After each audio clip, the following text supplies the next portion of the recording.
Donald Trump is getting hit with some divine retribution as it appears that he and the Catholic Church are going to war. The American Catholic Church is writing to Congress saying that the passage of Trump's big beautiful bill, which many consider to be the worst bill in United States history, would be a moral failure for American society as a whole. And that is happening while you have Catholic bishops and priests rallying in recent weeks to oppose Trump's immigration agenda, with even Pope Leo's first new appointed bishop going to immigration courthouses to help prevent ICE from just scooping people up. And as we'll see throughout this video, it actually works, with many reports noting in recent weeks that when they show up, ICE actually runs away. Maybe those masked Gestapo agents don't fare too well when their skin gets in touch with holy water. I'm melting! Melting! Tons to cover here, so smash that like button if you want to stop the Trump regime. Make sure you're subscribed for more news you need to know, and buckle up as we break down this holy war. Now, before we get to Bishop Pham leading the charge like an absolute bamf and show some blasphemous ICE raids of churches that I personally hope secure these agents' places in hell, I want to read you some of the United States Conference of Catholic Bishops' letter to Congress. On January 13th, we wrote to offer principles we hoped would shape the budget reconciliation. On May 20th,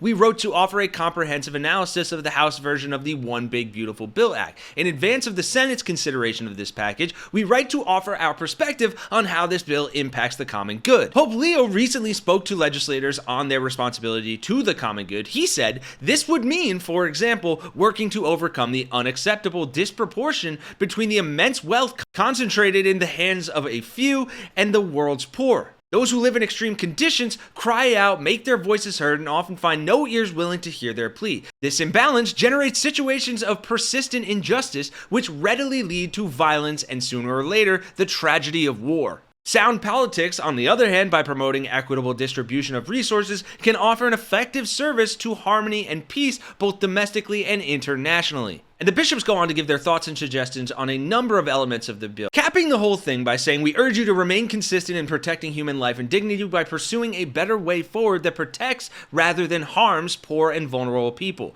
Before advancing this bill, we ask you to think and act with courage and creativity to preserve human dignity and uphold the common good, and to change the provisions that undermine these fundamental values. But the Senate, of course, didn't heed any of that holy advice. In fact, they flew in the face of any semblance of humanity, much like the agents of their secret police. You may remember this incident from just a few weeks ago involving ICE agents and a church in Southern California. A reverend of a Downey church is speaking out after federal agents took a man into custody on church grounds. Reverend Tanya Lopez is still rattled after witnessing what she believes were federal immigration enforcement officers taking a man into custody earlier this week on church property. By the time I saw him, he was already on the ground with 3 armed, masked, unidentifiable men surrounding him. Reverend Lopez says the incident took place in the parking lot of Downey Memorial Christian Church, where she is a senior pastor. I decided to engage and just trying to keep asking questions, asking people to identify themselves and to tell me why they were taking him,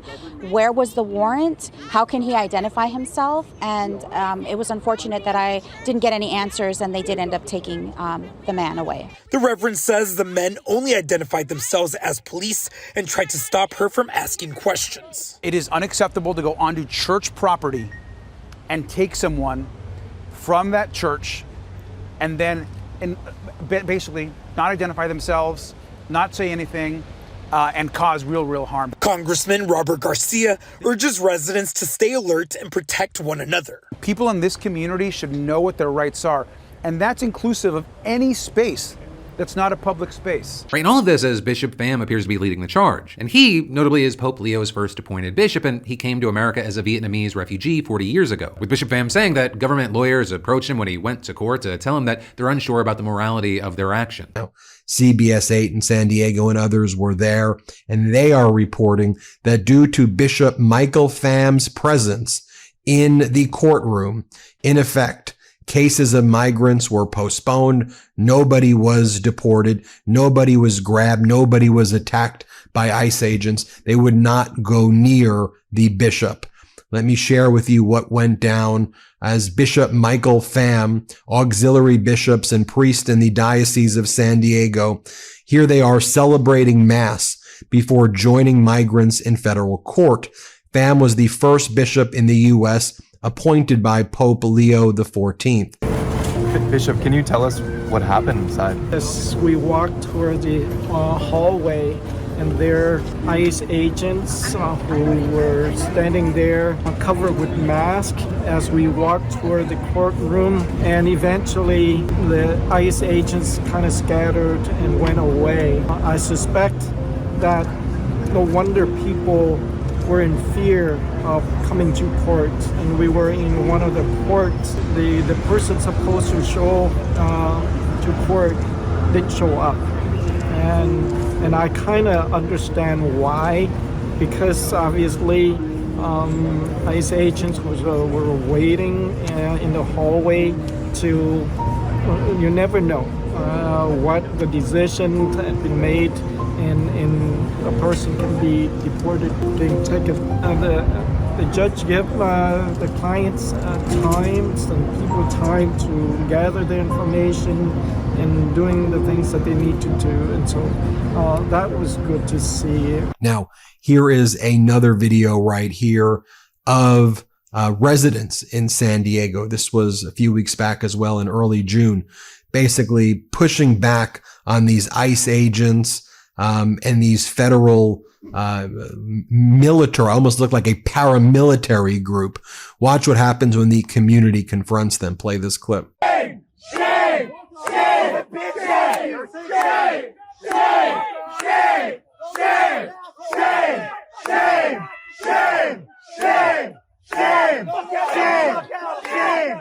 Shame! And even with all of that evidence, ICE is still trying to lie and say that they are not raiding churches. But now, in what some have called retaliation, ICE has started to raid Catholic churches to take people, with the Catholic Church denouncing this and Archbishop Broglio saying no person of goodwill can remain silent. And you had Reverend Gomez saying these are human beings and they are being treated worse than animals. But with this, you have ICE denying that they're raiding churches. Because ICE, who many in the country say are acting like secret police, keep insisting that so many people are just lying about them. With that list apparently including the Catholic Church, the Los Angeles Dodgers, New York City, the City of Los Angeles, police officers, tourists, random bystanders, clergy, judges, newspapers, congressmen, cameras, and maybe even your own eyes and ears. They're lying. Though for many, that's just too much smoke for there to be no fire. So that is where the story is right now, and we will continue to bring you updates, so make sure you're subscribed.